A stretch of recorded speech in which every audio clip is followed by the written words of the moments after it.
So ngayon, tuturuan ko kayo kung paano nyo ma-achieve ang napakasimpleng silver and black smoky eye look na pwede nyo suotin for prom. So gamit tayo ng tape trick. Yung tape trick, napakasimpleng method niya para ma-achieve mo yung napaka-perfect na cat eye shape. So nakikita niyo ba yung angulong ito? Yung from brows papunta dyan. Diyan natin ilalagay yung tape.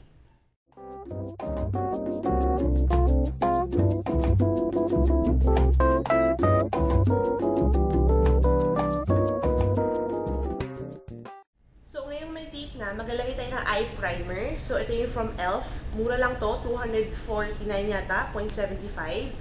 So ganyan yung itsura niya.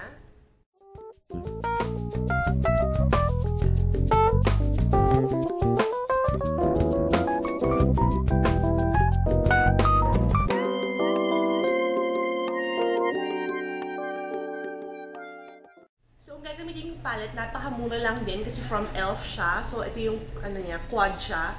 So, may black, may silver, may gray, tsaka may white. So, ang pinakaunang kulay na kukunin nyo, itong silver. Ito.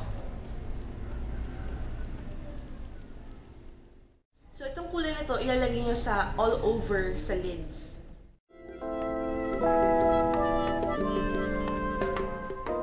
So, pagdating sa may tape, gawin niyo lang siyang guide kasi siya yung maglalagay ng shape sa eyeshadow natin.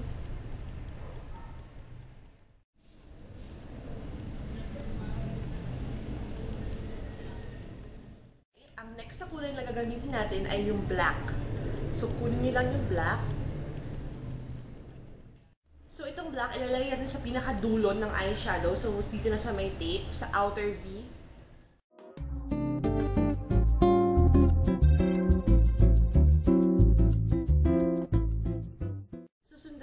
Tail natin. So, dito tayo, diba? Sundan nyo lang siya. Lagyan nyo ng korte. Pero tumigil na kayo dito pa lang. Dito pa lang. Tigil na kayo.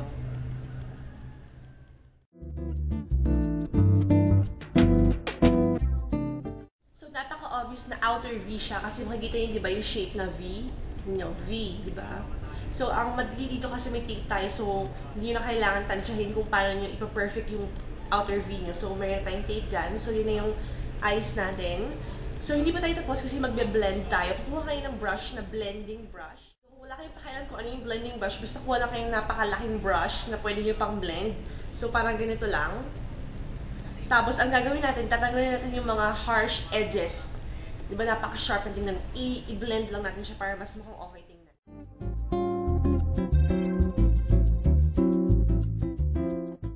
Nakikita niyo yung difference, ito na-blend na, ito hindi pa, diba? So, mas okay na na-blend siya.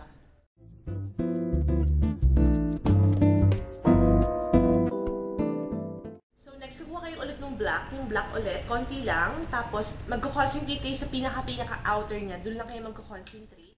So, i-dab niyo lang siya ng ganyan. So, kung saan yung crease niyo, i-dab niyo lang siya, pinaka-outer V, pinaka-outer corner.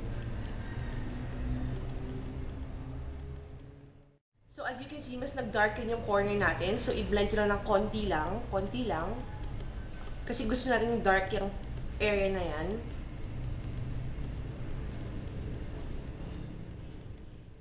Tanggalin natin yung tape ngayon. Dahan-dahan lang.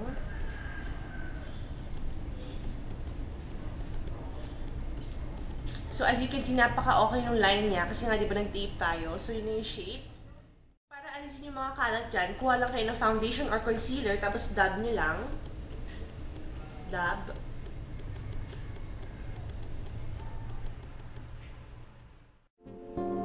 So, di ba na-erase na? So, wala na tayong problema. Tapos kuha kayo ng brush, i-buff nyo lang.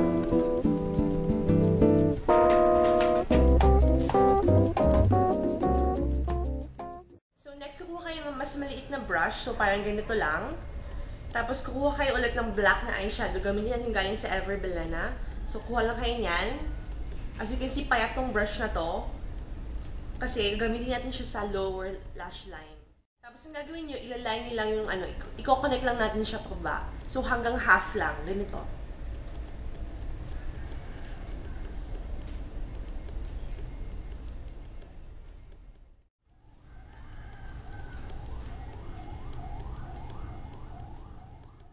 Tigil na kayo sa gitna ha. So hanggang dyan lang tayo.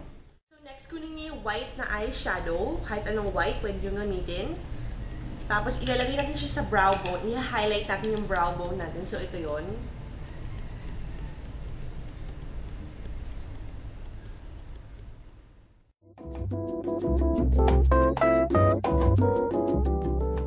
So lagyan niyo rin ng white eyeshadow, yung lower lash line, yung pinaka-unang harap hanggang tear duct. So dito, papunta dito.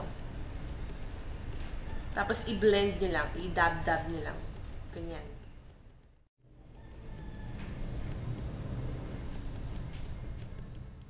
So next, kukuha kayo ng black na eye pencil from Nichido to ulit. Tapos magta-tight line tayo. So tight line yung taas ulit.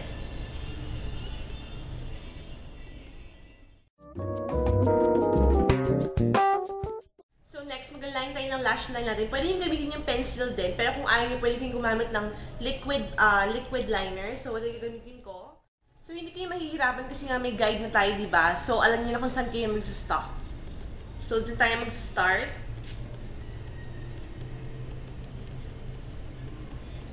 Tapos, paloob lang ng mata. So, wala nang hirap dito kasi nga may guide tayo ng line na kung anong susundan nating line. See? So, hanggang dyan lang naman.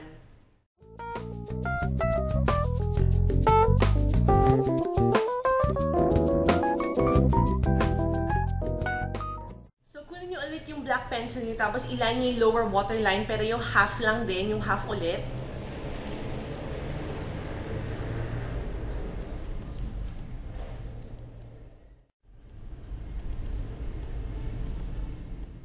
Next, curl your lashes and add mascara.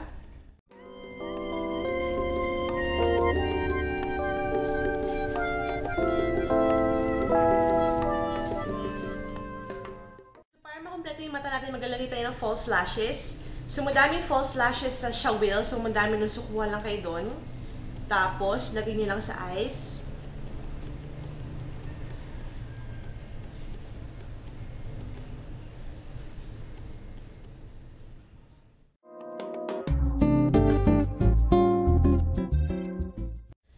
Pinapati yung lashes, maglalagay tayo ng blush. So, ito yung ginagamit ko.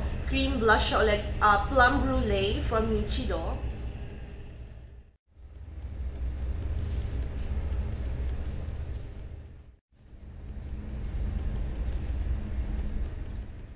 Pagkalagay nyo ng ganyan, pwede kumuha ng brush, tapos i-buff nyo lang siya.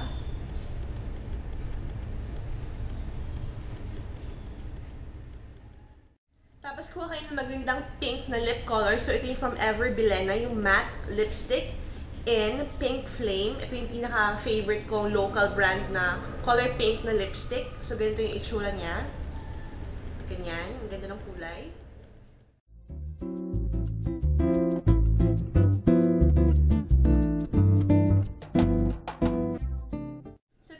Sa look natin, napaka-okay na tingnan kasi diba smoky eye, tapos pink lips, so napaka-okay na combination nun.